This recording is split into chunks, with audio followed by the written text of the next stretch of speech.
Cambium structure and function के बारे में पढ़ रहे थे। आज हम कैम्बियम की एक्टिविटी के बारे में स्टडी करेंगे।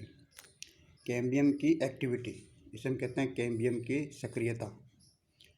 कैम्बियम की सक्रियता वातावरणीय कारकों पर निर्भर करती है,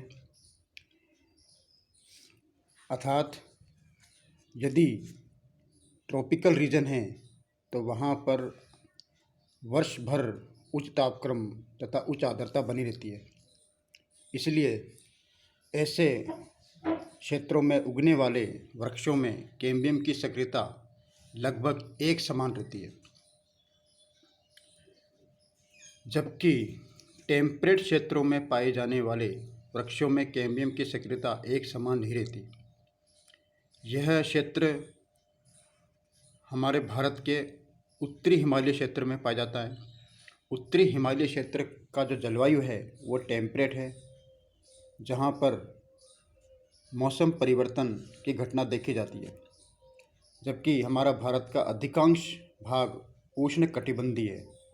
उष्णकटिबंधीय होने के कारण जलवायु एक जैसी होती है और वर्ष भर उच्च तापक्रम तथा उच्च आर्द्रता बनी रहती है, जिससे कैम्बियम की सक्रियता भी एक जैसी ही रहती है और कैम्बियम अधिक सक्रिय होती है, जिससे जाइलम सेकेंडरी जाइलम की मात्रा भी अधिक बनती है और इस कारण से एनुअल रिंग्स भी स्पष्ट नहीं दिखाई देते हैं। तो यहाँ हम देखते हैं कि हिमालय क्षेत्र के वृक्षों में तो वार्षिक वलयें बनती है, स्पष्ट बनती है, लेकिन भारत के अधिकांश क्षेत्रों जिनमें राजस्थान, हरियाणा, गुजरात, दक्षिणी भारतीय प्रदेश सम्मिलित हैं, वहाँ के वृक्षों में क्लियर स्पष्ट ग्रोथ रिंग्स या एनुअल रिंग्स नहीं मिलती। अब हम ये बात करेंगे कि ग्रोथ रिंग्स क्या होती है। ग्रोथ रिंग्स को हम एनुअल रिंग्स भी कहते हैं। तो एनुअल रिंग्स के ऊपर क्वेश्चंस आ जाता है, तो हम एनुअल रिंग्स और उसके बाद dendrochronology, ring porous wood, diffuse porous wood, sap wood, heart wood, soft wood, hard wood आदि के बारे में हम एक एक करके स्टडी करेंगे। सबसे पहले हम एनुअल रिंग्स के बारे में पढ़ लेते हैं। पेरेनियल वृक्षों, पेरेनियल मीन्स ऐसे वृक्ष जो कई सालों तक जिंदा रहते हैं। पेरेनियल वृक्षों में सेकेंडरी जाइलम में विभिन्न थिकनेस के, विभिन्न मोटाई के कंसेंट्रिक लेयर्स पाए जाते हैं, यानी सेकेंडरी लेयर पाए जाते हैं। ये लेयर सेकेंडरी ग्रोथ युक्त तने की अनुप्रस्थ काट में रिंग या रिंग्स के रूप में स्पष्ट दिखाई देते हैं। इन्हें ही वार्षिक वलय या वर्दी वलय कहते हैं। इंग्लिश में से एनुअल रिंग्स और ग्रोथ रिंग्स कहते हैं। प्रत्येक रिंग एक ग्रोथ सीजन में हुई जाइलम ग्रोथ को इंगित करता है। प्रत्येक रिंग पादप के केंद्रीय अक्ष को घेरते हुए बनता है। एनुअल रिंग्स का बनना कैम्बियम की सक्रियता पर वातावरणीय प्रभाव के कारण होता है। बसंत ऋतु में कैम्बियम अधिक सक्रिय होती है, इसलिए वह अधिक सेकेंडरी वुड उत्पन्न करती है। ऐसी वुड को हम कहते हैं स्प्रिंग वुड और अर्ली वुड कहते हैं। जबकि शरद काल में कैम्बियम की सक्रियता कम हो जाती है, जिससे कम मात्रा में वुड बनती है। इस वुड को ऑटम वुड या लेट वुड कहते हैं। वातावरणीय परिवर्तन के कारण पादप के ग्रोथ पीरियड की अवस्थाओं में ग्रोथ रिंग्स बनती है। ग्रोथ ऋतु की प्रारंभिक अवस्था में बना सेकेंडरी जाइलम अर्ली वुड कहलाता है तथा ग्रोथ ऋतु के अंतिम चरण में बना सेकेंडरी जाइलम को हम कहते हैं लेट वुड। तो कहने का यह अर्थ यह है कि एक वार्षिक वलय, एक साल में जो रिंग बनती है उसे हम एनुअल रिंग्स या वार्षिक वलय कहते हैं। सबसे पहली बात है कि वार्षिक वलय जो है वो सेकेंडरी जाइलम के फॉर्मेशन को इंगित करता है। तो सेकेंडरी जाइलम जो है, जैसे साल में 12 महीने होते हैं, तो 6 महीने हम यहाँ पर गर्मी मान रहे हैं और 6 महीने का काल जो है वो विंटर मान रहे हैं, शरद काल मान रहे हैं। तो 6 महीने में जब स्प्रिंग सीजन होती है यानी गर्मी होती है 6 महीने में, तो जो ग्रोथ रिंग बनेगी, एनुअल रिंग्स में 2 रिंग को हम जोड़ करके एक वार्षिक वलय को बना रहे हैं, तो 6 महीने में जो रिंग बनेगी वह अधिक चौड़ी होगी, क्योंकि उस समय कैम्बियम की सक्रियता अधिक है। अधिक होने का कारण ये जो वुड बनेगी, ये जो रिंग बनेगी, इसे हम कहते हैं अर्ली वुड। और उसके बाद अगले जो 6 महीना है उसमें, उस पीरियड में विंटर सीजन शुरू हो गया, उस समय सेकेंडरी वुड की मात्रा कम होगी, तो यहाँ पे जो वुड बनेगी, यहाँ पे जो रिंग बनेगी, उसे हम कहते हैं ऑटम वुड या लेट वुड। तो गर्मी में बनने वाली वुड को तो कहते हैं अर्ली वुड, और सर्दियों में बनने वाली वुड को कहते हैं लेट वुड। जब अर्ली वुड और लेट वुड को दोनों को हम सम करते हैं, प्लस करते हैं, तो वो इक्विवेलेंट है एनुअल रिंग्स या ग्रोथ रिंग्स के। तो इस प्रकार हर साल एक रिंग बनेगी, यानी एक एनुअल रिंग्स बनेगी। एक एनुअल रिंग्स में 2 रिंग होती है 6-6 महीने की। तो यहाँ पर कहने का मतलब है ये है कि यदि टेम्परेट रीजन या टेम्परेट क्षेत्रों में जो ट्रीज पाए जाते हैं उसमें हम अनुप्रस्थ काट काट करके स्टडी करें, तो वहाँ पे ये रिंग स्पष्ट दिखाई देती है। एक चौड़ी रिंग, फिर एक संकड़ी, फिर चौड़ी, फिर संकड़ी, फिर चौड़ी, फिर संकड़ी। तो इन संकड़ी और चौड़ी को हम एक एनुअल रिंग्स मानते हैं। तो ये 1 वर्ष की रिंग हो गई, फिर अगला दूसरा वर्ष हो गया। इस प्रकार इनको हम जितनी रिंग दिखाई देगी उतने रिंग को जोड़ करके हम पता लगा सकते हैं कि इस वृक्ष की आयु कितनी है। तो इस आधार पर, एनुअल रिंग्स के आधार पर हम वृक्ष की आयु का भी पता लगा लेते हैं। यह एक अलग शाखा है, ब्रांच है। इसे हम अगले टॉपिक में डेंड्रोक्रोनोलॉजी में स्टडी करेंगे। तो यहाँ पर एक तो बन गई अर्ली वुड, एक बन गई लेट वुड, तो ये हो गई ग्रोथ रिंग। तो इनका जो बनना है वो वेस्कुलर कैम्बियम पर सीजनल वेरिएशन के प्रभाव के कारण होता है। टेम्परेट क्षेत्रों में शीतकाल में कैम्बियम की सक्रियता बहुत कम हो जाती है और नव कोशिकाएं नहीं बनती है। अनुकूल जब स्प्रिंग सीजन का आगमन होता है तो पुनः कैम्बियम सक्रिय होकर डिवीजन करना प्रारंभ कर देती है। तो यहाँ पर जो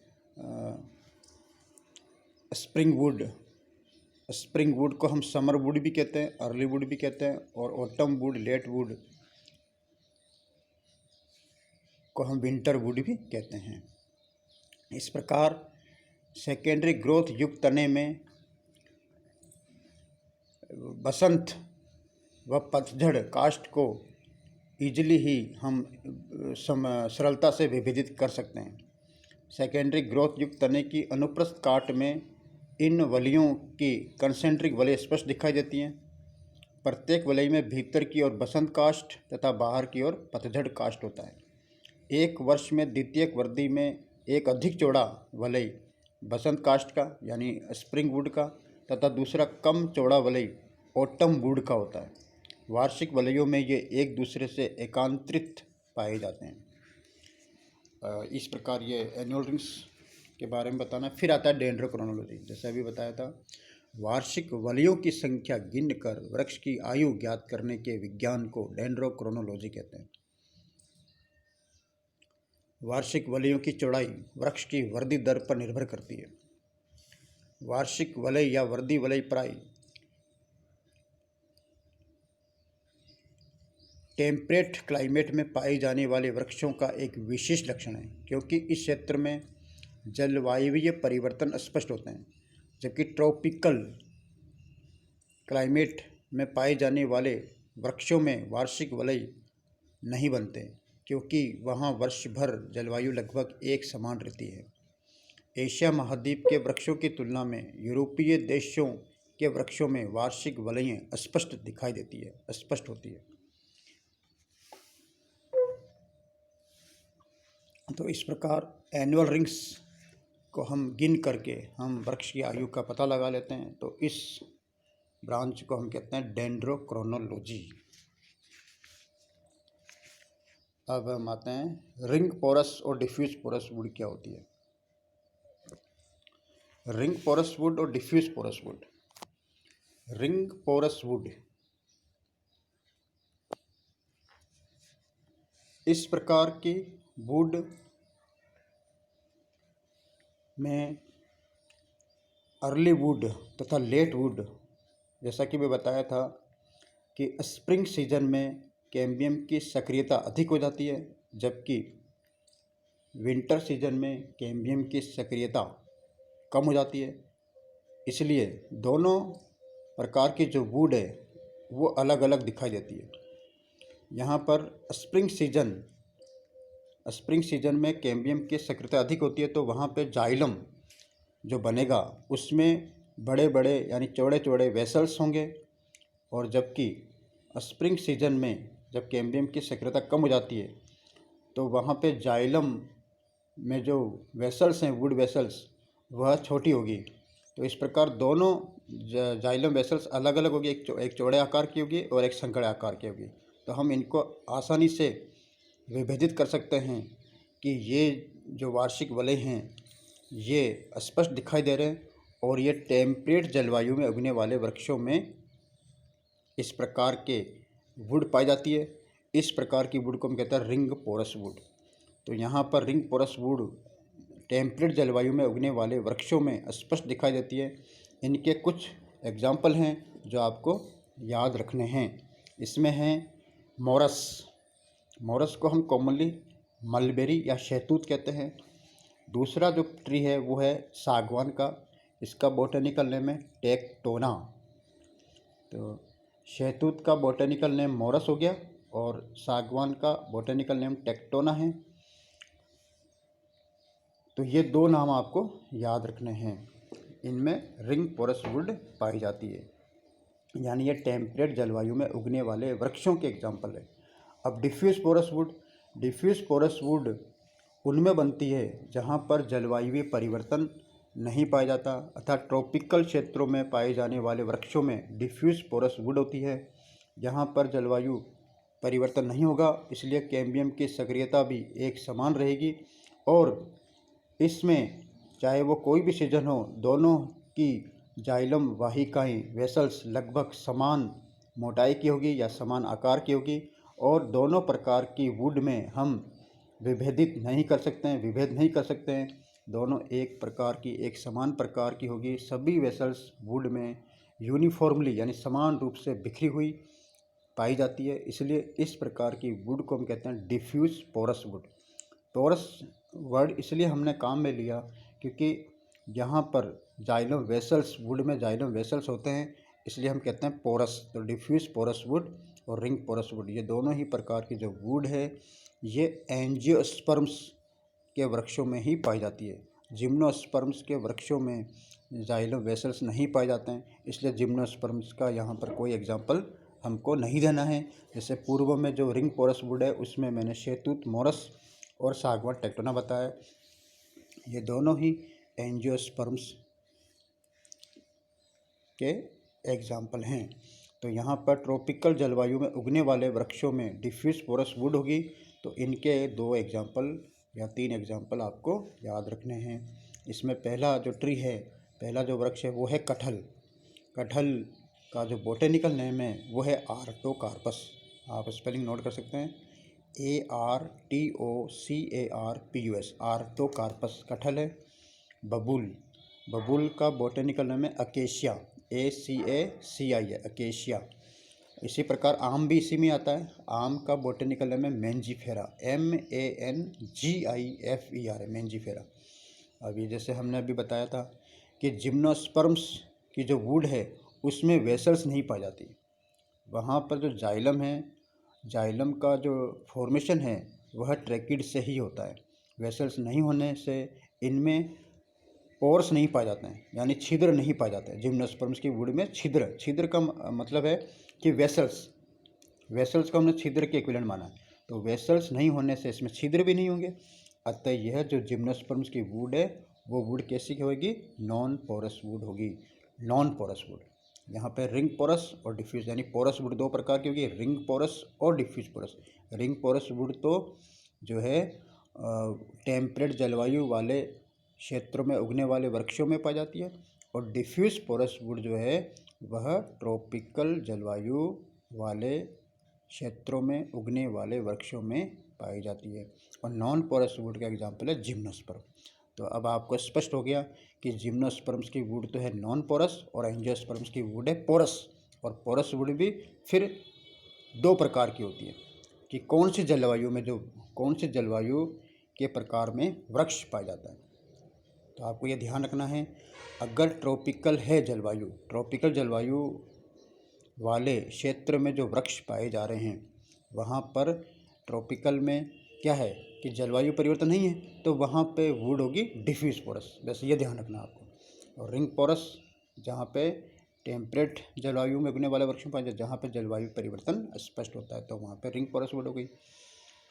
तो इस प्रकार पोरस वुड और नॉन पोरस वुड, यहाँ पर कभी क्वेश्चन आ जाता है कि डिफाइन पोरस और नॉन पोरस वुड, तो आपको ये आंसर बताना है। और फिर थोड़ा डेप्थ में आ जाता है कि भाई रिंग पोरस वुड को डिफाइन करो, तब आपको ये बताना है। तो इस प्रकार ये रिंग पोरस वुड और डिफ्यूज पोरस वुड कंप्लीट होता है। तो आज हमने animal rings, dendrochronology, ring porous wood, diffuse porous wood के बारे में विस्तृत अध्ययन किया। अगले जो व्याख्यान होगा उसमें हमने सेप वुड, हार्ट वुड, ये अगले लेक्चर में हम स्टडी करेंगे। Thank you.